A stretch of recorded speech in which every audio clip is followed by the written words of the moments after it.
this evening's talk. We're delighted that Sir Brian Heap is able to be with us. As I mentioned earlier, Sir Brian used to be the master of this college. He was also, in an earlier phase of life, as I'm sure he'll tell you about, an endocrinologist for many years, then became director of the Abraham Institute, which is a research institute just near Cambridge. And do come through, please. So yeah, come and plenty of seats. So yeah, and then also having retired from that, not only became master of this college, but also the Foreign Secretary and Vice President of the Royal Society, also President of the Institute of Biology for quite some time. So he's done many different jobs in his role, both in scientific research itself and also in the public understanding of science and also in science policy. So I don't think we could find a better person really to tell us a very general view about life in science. So Brian said he was expecting to give an after-dinner speech. I said, this is it. This is an after-dinner speech. We're just having it in slightly cooler environments. So there will be a time for questions, but it'll be a fairly relaxed and informal evening. So thank you, Sir Brian, very much indeed.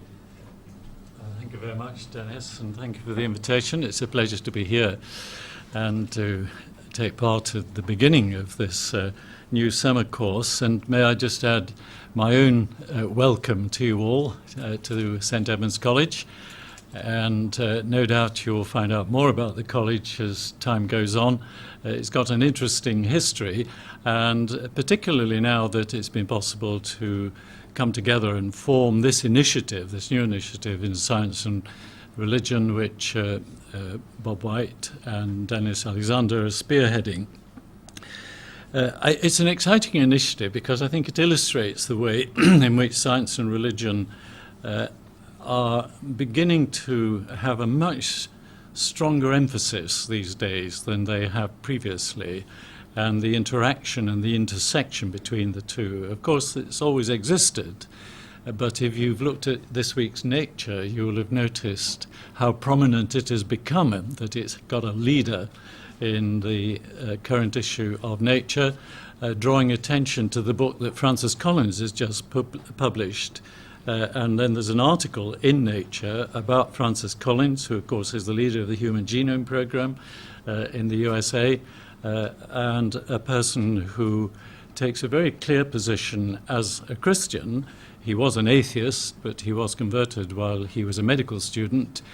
So it's even got into the leader article of Nature. So that, I think, says something about the subject area itself. And you will know that, of course, this event and this course, this summer course, is funded by the John Templeton Foundation.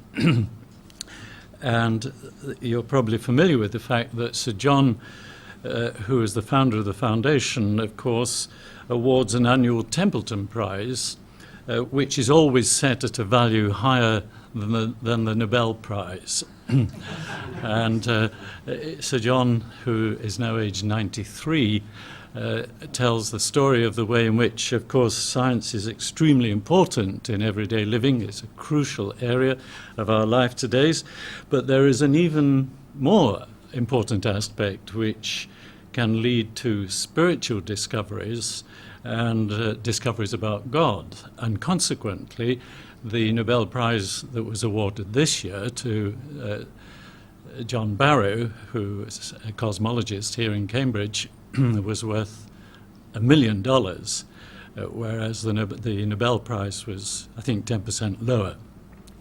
And Sir John, who of course made a wonderful reputation as an investor, knows about the sort of percentages that one should be thinking about in this context. So I think it's just worth reminding ourselves of the way in which this area, which Sir John has taken a deep interest in, particularly since the age of 80, when he became an extremely wealthy man, and then decided to give the income from his huge investments for the purpose of work in science and religion and spiritual discoveries.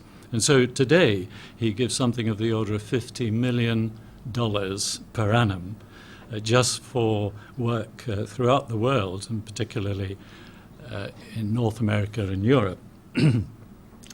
And it reminds me really of this searching for God of the chaplain to a submarine, who was an unusual man because he was very tall. He was 6 foot 6 inches. And on one occasion he met a crew member who was quite short, 5 foot 1, who was an inveterate atheist. "I hear you don't believe," he said the chaplain to the atheist on one occasion. "No, I don't," came the reply. So the chaplain took him by the scruff of the neck, got a very large bucket of water, plunged his head into the water for 1 minute, louding, "Now do you believe?" "No, no change." Second time, for 2 minutes, "Now do you believe?" "No." 3 minutes, and as he came out, spluttering and gasping for air, "Do you believe now?" And the atheist said, "Are you sure God is down there?"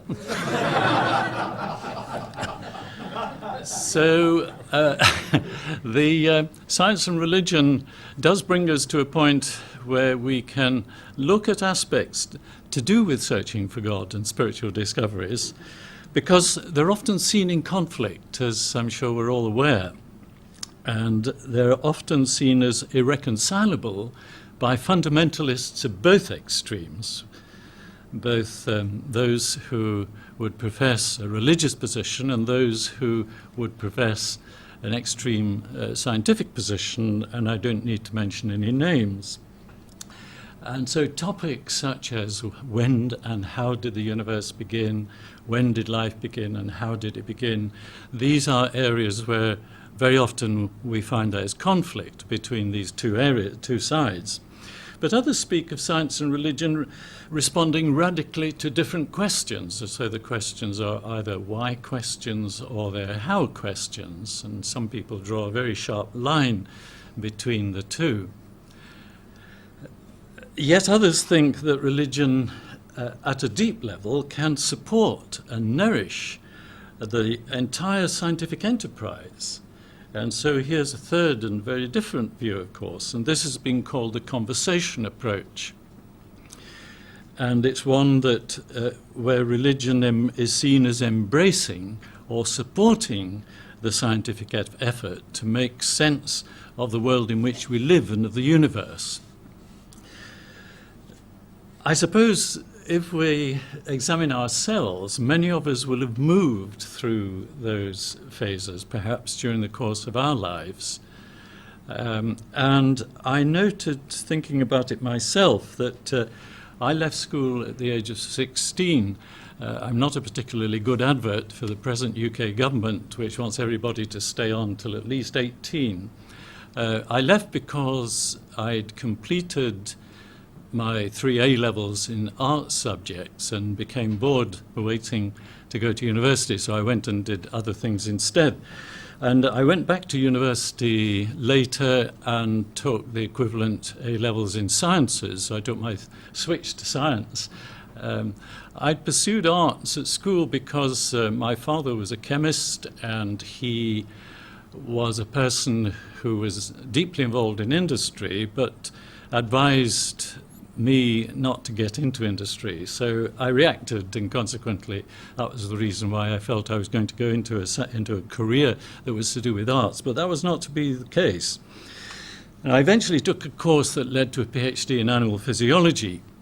It was a tortuous route. I'm not saying that I'm recommending it, but it did open a lot of doors, and including the all-important decision, so far as I was concerned, to make a life commitment to Jesus Christ, which was a decision that I made when I was at university, and that's something that has always been with me. So the conversation approach that I was just speaking about has a great appeal these days of looking to see how science and religion can interact and can actually inform. And in the case of science, religion can be seen to not only support it, but enable us to engage in a conversation across what, for many people, sadly, has become a very sharp boundary. And so I do hope that you find while you're here on this summer course, which is a great new experiment, really, for many of us, and particularly for St. Edmunds and for Bob and Dennis, that you find this really helpful in this respect. Now, I was asked to talk about, to give you a more personal account of a life in science, and I'm happy to do that. And it'll be quite short, actually, because you've had a long and intense day, I know, and you've got a busy week ahead, so I'm not going to go on for any great length of time. And in my own case, instead of being accepted to offer to work overseas as a missionary, which was my first impulse when I became a Christian, I stayed in the biological sciences and became a reproductive biologist, and I was interested in questions about how hormones work during pregnancy, lactation, and during growth. I was interested in how the early embryo signals to the mother that she is pregnant much earlier than the mother has any outward sign that she's pregnant. I was interested in finding out more about how the fetus tells the mother that it's time to be born, it's time to get out into the outside world and initiate the process of birth. And I was also interested in the question, why was it that in biological sciences and in reproduction in particular, so many species, and particularly in mammals, have adopted the process of viviparity, that is, giving birth to living young? Why is it evolution has converged on that particular way, which is the preferred method of reproduction, as I say, in nearly all mammals, and in many other groups of animals, surprisingly, when you look at the zoological data? I also became very concerned and interested in the topic of how could biotechnology be used to greater benefit in society, and especially to address the problems of food security in a world which, as you know, we're heading towards something of the order of 8 to 9 billion by the year 2050. And is biotechnology going to be that aspect of science that's going to help us to do things in ways that we haven't been able to in the past? And how more sustainable ways of living could be adopted to protect the planet from the degradation that it's experiencing, not only for our generation, but also for future generations, and especially in less developed nations. During the course of this career in science, which has spanned quite a long period, the World Health Organization became very interested in some of the work in our laboratory, because some of the work that we were doing was relevant to the question of the control of population growth, and also to the question of how to overcome problems of infertility in the human population and in other animal populations for that matter. And as a result of that, I've worked in Africa and China and a number of other countries. And among many visitors to my laboratory, there's just two that I'd like to mention. One is a man called Dr. Jiming Wang, who arrived in 1979 from Nanking. I know one or two of you have contacts in China. He spoke perfect English. It was a remarkable experience. I shall never forget him coming into my office and sitting down, and we had a conversation much as you and I would. I was astounded by his ability to speak this beautiful English, and I asked him what was the reason, and he said, well, he was taught by English missionaries, and he was actually taught in a school that was started by the famous missionary Hudson Taylor, it's a name that some of you may know. He'd been through many dreadful experiences through the Cultural Revolution, and they were desperate times. But he taught me a great deal about China, and eventually it emerged that he was a secret believer himself, and that he was a Christian. Very nervous about saying anything about it, of course. But remember, this was 1979, and of course he was being watched, he was being monitored while he was here. His eldest son came to do his PhD in my lab, and he now heads up a new institute for drug discovery in Shanghai. He actually lives in San Diego, but he commutes to Shanghai, which I suppose is typical these days. Another former student comes to mind, and she came from the Institute of Planned Parenthood Research SIPPR in Shanghai, which was the institute that I've been asked to by WHO to go to help to set up in terms of the basic research program. And she became a Christian while she was in Cambridge and in a different area from the one that I was involved in. And she now holds the position, came back to Cambridge just recently, as the Vice Minister for Population and Health in the People's Republic. She's gone in a rather different political direction. The other area which, of course, has been of great interest comes back to the UK. And it's amusing to recall that when you're elected a Fellow of the Royal Society, which is the UK's premier science academy, you're expected to attend a special ceremony, which Bob White can also tell you about in London, when you sign a famous book. And the book actually goes back to the beginnings of the Royal Society, and it has all these incredible names in it. And just before I signed it, the librarian came up to me and quietly said, "You know what FRS really stands for?" I looked at her and she said, "Further research suspended."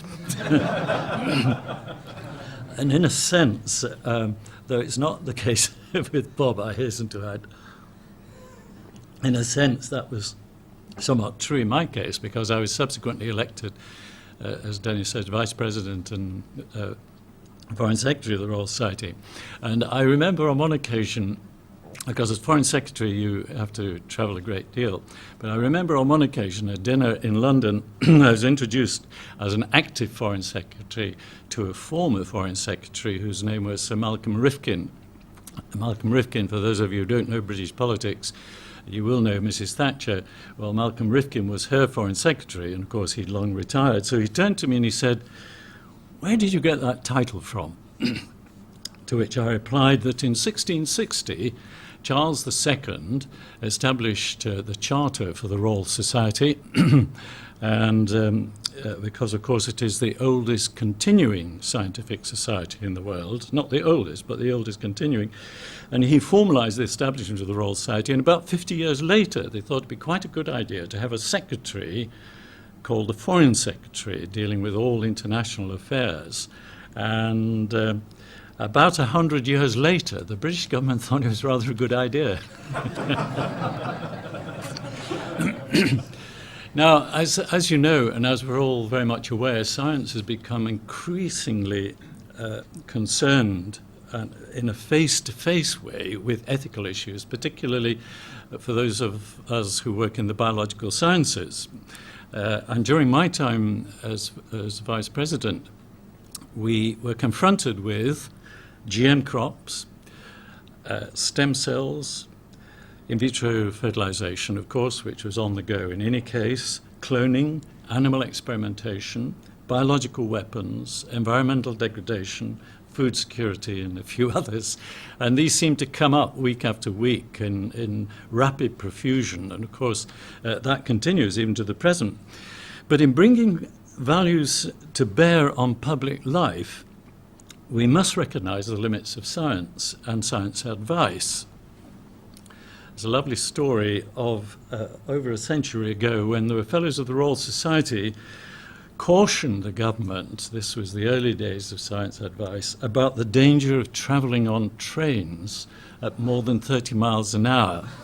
And their concern was that air would be drawn out of the carriages, depriving passengers of oxygen and leading to whole-scale fatalities. So clearly it is important that we are careful to keep an open mind because things change, particularly as our knowledge improves. Isidore Isaac Rabi was an Orthodox Jew, and he was a very distinguished physicist. He was a Nobel laureate, and he saw science as a means of transcendence. Doing great physics to him was walking the path of God. Whenever one of my students came to me with a scientific project, he once said, I asked only one question: will it bring you nearer to God? And I've often thought about that because I can't remember asking my students that when they came to me, but it was a great position, wasn't it? And failure to approach science with an open mind can result in hubris and self-interest. And failure to approach faith in a similar way can spawn prejudice and injustice. As we see in the story, I like to think of it, I know different people attributed it in different ways, but I like to think of it in terms of the Edinburgh preacher who once prayed about evolution, "Lord, don't let it be true. If it is true, don't let it be widely known." So for those of you who have come on this summer course, if you've come with a clear belief position, expect new doors to open about science and religion. Those of you who are working out how to put faith and science together, expect greater clarity.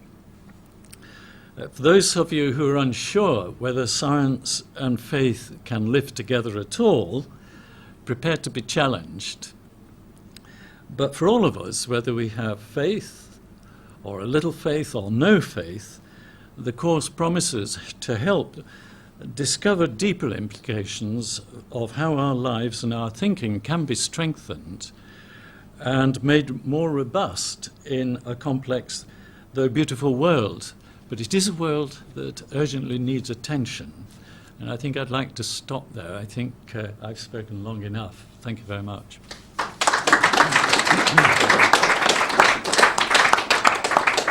Thank you very much, Sir Brian. Sir Brian said he would be happy to answer questions if you like. We can spend a few minutes of questions. Oh, you didn't say happy. I said happy. I said happy, and Sir Brian agreed. So if people do have any questions about British science or more personal questions about science and faith and his own experience, then this is your opportunity.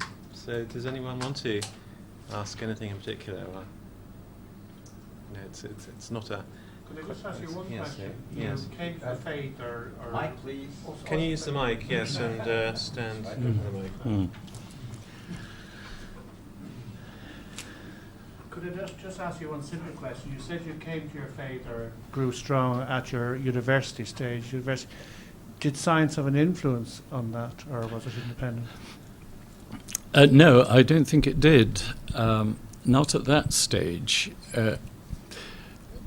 I think what did have an influence was the fact that I had grown up in a Christian home and had gone through the usual process of becoming involved in a church and so on, and youth work. But I think the point that was really challenging was when a person said to me at university, "Are you living on the faith of your fathers?" That is, are you simply believing because you have had this experience in your upbringing, and consequently you've moved into this yourself. And I think that was absolutely to the point, because I think there was a sense in which that was the case. And it was only during my time at university that I first came to realize the importance of the reality of faith for oneself, and having worked it out initially in a very simple way, of course, and then looking to the way in which that might develop. That was a critical point in terms of my own change. So it really was a change, because I think up until that point it had simply been a process that one had adopted and gone through, and it wasn't real. Yeah. Yes. How has it changed the research avenues that you've chosen to pursue your faith? That's a challenging question, really, because as you can think immediately when you see the field in which I first started in reproductive biology, there were a whole raft of questions that came up, of course. Initially, I was very much involved. In fact, for most of my research career, I was really involved with basic science, which was the question of discovering new features of the fundamental science that underpinned this whole area of reproduction, and not so much on the application until I went to China. And then, of course, when I went to China, and those of you who've been to less developed countries as it was in those days, and where there's a very large population, you're immediately confronted by this fantastic issue of population growth. And then, of course, that started a whole way of asking questions about what could be done to address that problem. And it was during that time of starting to work in China in the late 70s and early 80s, which, of course, was just when the doors were beginning to open slightly. There were huge restrictions. But during the early 80s, the question was, can you provide us with new ways to control human population? In other words, what about Western chemistry? Is it now going to be able to provide different types of contraceptives instead of the ones that we have developed ourselves, which are primarily vacation pills, which have horrendous side effects, were terrible compounds? And that was the priority, I think, for the first 5 or 6 years we were there. But suddenly it changed, and the reason it changed was because the Chinese introduced the policy of one-child family. So the next year we went, the question was, can you be sure that we can produce a perfect child? That is, if we're going to have one child, it has to be a perfect child. It cannot have an abnormality. And suddenly we were thrown into questions about genetics and abnormalities, human abnormalities and causes. So from then on, yes, there were big challenges to faith and how one approached those questions and those challenges, which were big ones. And I don't think that has faded at all over the last 20 years. So yes, there are clear challenges. Has it affected the direction I took subsequently? Well, I think probably it has, in the sense that certainly in the field that I currently work in, which is particularly in the field of sustainability, sustainable consumption and production, I do believe very strongly that we have a very important message to convey, that it's not just about introducing technological solutions. There was a very fascinating lecture in London a couple of weeks ago when one of our distinguished scientists called Mr. Bush a liar because Mr. Bush says the solutions will be obtained simply by developing new technology. Whereas this scientist's argument was, we already have the technologies. We have a book which has got 15 technologies which, if they were applied now, would help to make things more sustainable. The problem is we don't apply them. And that Mr. Bush's position was one of obfuscation. Now, I think that we have to bring in the value systems that underpin how we're approaching sustainability. Lots of people have spoken about sustainable development ever since Brundtland introduced it, but very, very few people, including environmentalists, have really addressed the fact that there is a very important area to address, and that is, how does the value system affect our behaviour and how we're going to respond to this sort of challenge? So is application-driven research then more crucial than blue sky research? Well, I think that I wouldn't be backed into the corner of saying it's more crucial. I think that the fundamental research is absolutely crucial, because without that, you don't generate the new knowledge, and application has to come from new knowledge. So the two are intertwined. And of course, these days, it's much more difficult to show where the line is between fundamental science and applied science. There's great overlap, and one drifts, particularly in the field of biotechnology, one very quickly drifts into application. For myself, I think I certainly find myself wishing to apply new knowledge and greatly respect those who come up with deeply original thinking. No question there, yes. I was going to ask you if you'd ever had any struggles reconciling your faith with particular scientific ideas, but you've sort of answered that already. So I'd like to ask if your faith and your reconciling of your faith with science has caused any tensions or conflicts with your colleagues who don't share that idea. Mm. Yeah, I had an example only a couple of days ago, and curiously, it's somewhat related to the Templeton Foundation, because and I think you're going to be discussing this if you haven't already been discussing it, the question of intelligent design, for example, at one of those all too frequent garden parties that we have in Cambridge, somebody came up to me on Saturday and said, "Oh, I suppose since you're involved with the Templeton Foundation, you're an intelligent design man." So he knows that I'm a Christian. So we had quite a robust exchange, because in fact the Templeton Foundation has come out quite firmly, not least in the columns of the Wall Street Journal in recent times, that they do not support the position of intelligent design in the way that it's portrayed by the Discovery Institute. Now, there are ramifications of that no doubt you'll go into during the course of the week. But that was a specific example of the way in which people start to categorize you in areas where they think that because you take a particular position on faith, therefore you must take this position on other things as well. And of course that runs right through the science and religion debate. So yes, that does come up, and I think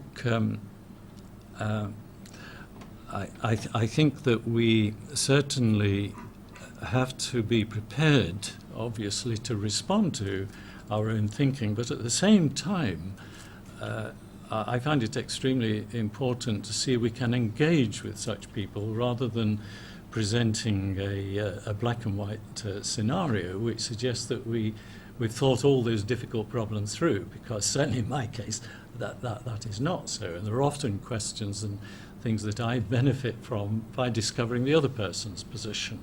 So I think it is very much, this is why the conversational approach appeals to me much more strongly. Yes.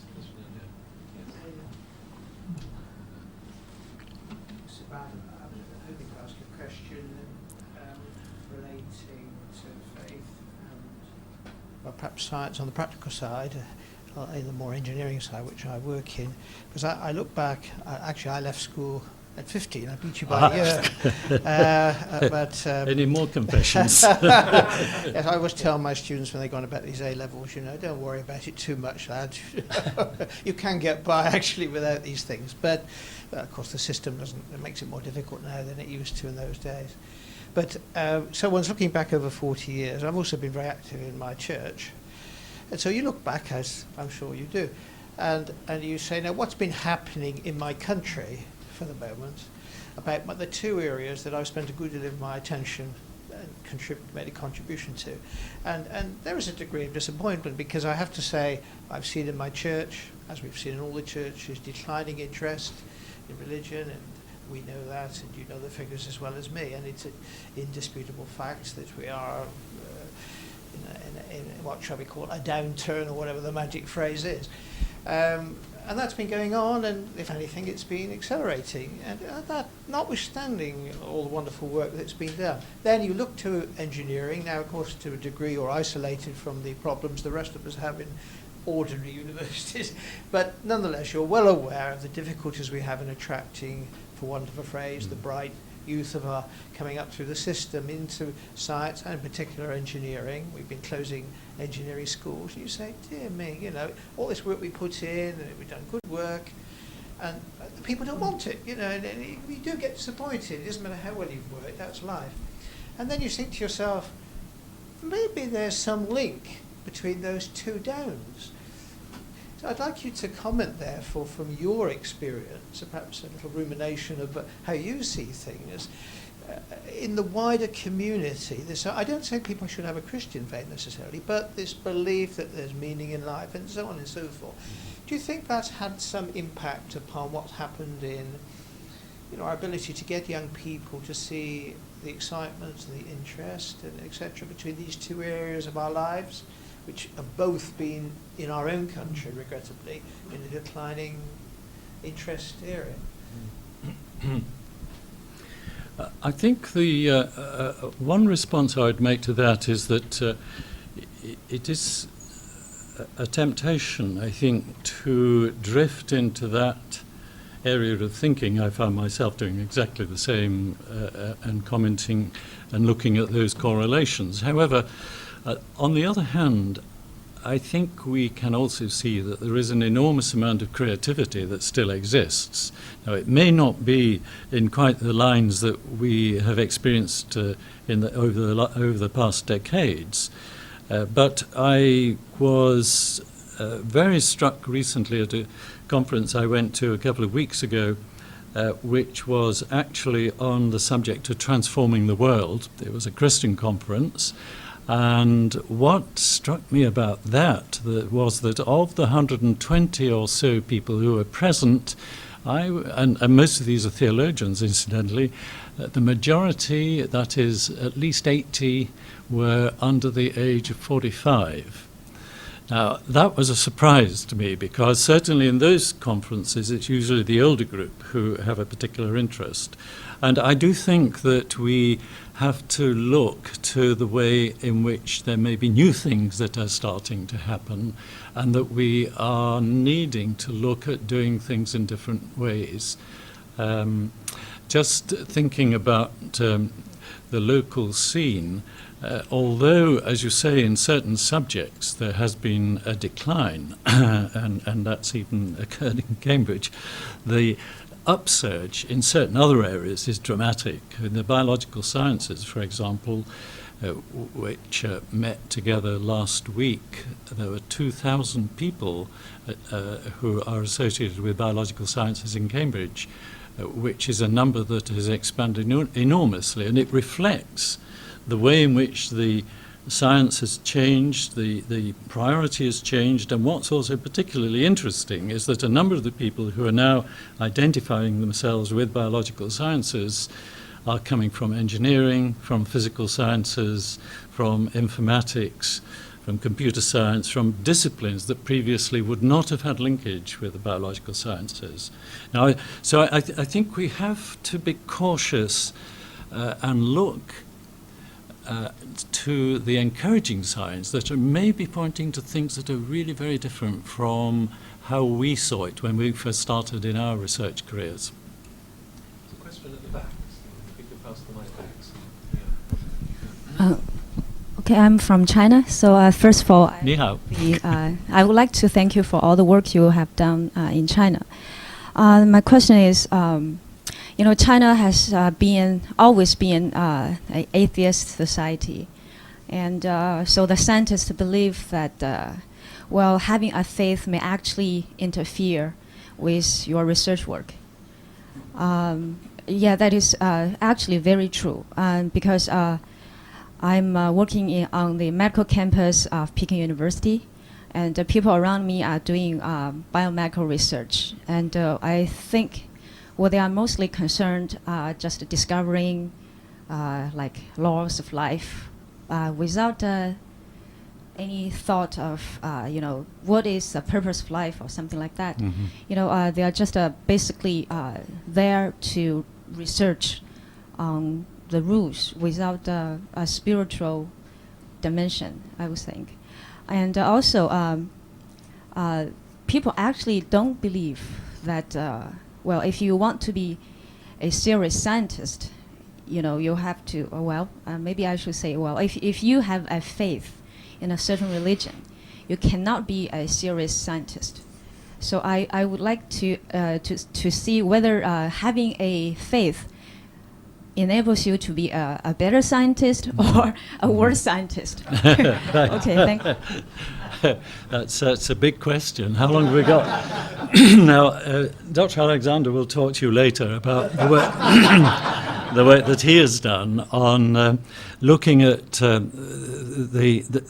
people who founded the Royal Society, for example, in 1660. Many of those people were men of faith, yes. I don't think there were any women in the society at the foundation of the society.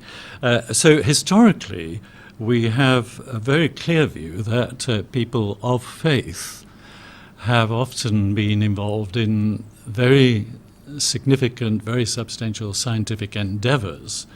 Now, I always worry about that argument because I want to transfer that into the modern situation in the 21st century, where we know our knowledge, of course, is so much broader and in some areas much deeper, and consequently the questions become much sharper.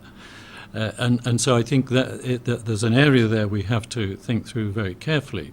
Let me give you a personal experience I had last year vis-à-vis China, because we have set up in Cambridge a new trust called the China-UK Development Trust. We have a number of trusts which support students from all over the world. About 1,500 students come on scholarships with these trusts, one of which is the Bill Gates Trust, which is the biggest, $250 million. But the China Trust had brought to this country 35 top CEOs from China last year. These are all men and women who run huge companies. For example, I sat next to a guy who has the task of building between 20 and 40 nuclear power stations. And the other guy on my left has the largest container transport company in the world, based in Shanghai. These are all youngish people. They're in their mid-40s, early 50s.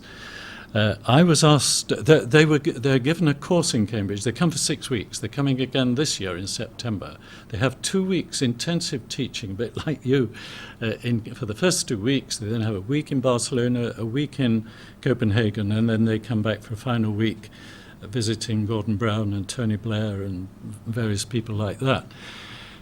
I was asked to speak to them on the sustainability area, and I spoke about consumption and happiness. And towards the end of the talk, I brought in the question of value systems and the extent to which I feel that we have to pay much greater attention to the value systems that are relevant to sustainability, not just Christian, but Judeo-Christian, Islam, Buddhism, Hinduism, and so on. It was fascinating because the whole of the discussion was based on that last 5 minutes of the talk. And I talked to quite a few of them afterwards, and I subsequently got feedback, which came by colleagues in Cambridge, that because China has been atheistic and has had this vacuum for the last 80 or 90 years, there's now this huge interest and hunger to discuss value systems. And I think there are new opportunities which are completely different now. And people like you who live in China, and the young lady who's on your right, who's had experience of this in China and has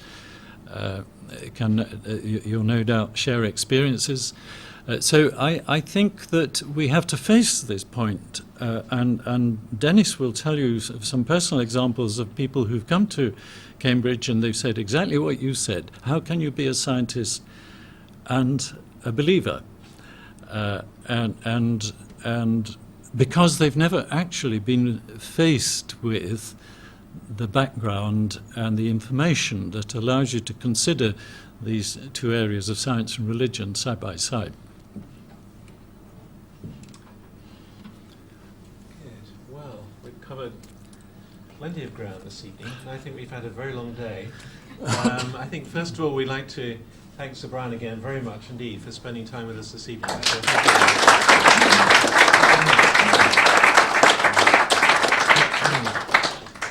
Just one couple of practical things. One is, for those of you who are buying books at the bookstall, if you haven't found her already, the treasurer is Becky, and she's got a big red box which is waiting for your book money. So whenever you see Becky around, that means the book table's open all the time, but just make sure that she gets the money for the books. I think the prices are written on the inside, aren't they? So, well, I should say all the books, by the way, I think all of them, we've managed to obtain pretty good discounts. We've passed on nearly all the discount we can to you in order that people could get the books as cheap as possible. Obviously, some are expensive anyway, but we have got some special deals on the book table as well, which are pretty cheap. So I hope you already make good use of that. So, and the other good news is the bar is opening soon. I hope by 10, is it? What time does the bar open? Anyway. Is it open now? Hey, wonderful. The bar is open now. It's a beautiful evening. Let's go and have a drink and socialise. And thanks very much. So hope to see you in the morning at 9 o'clock.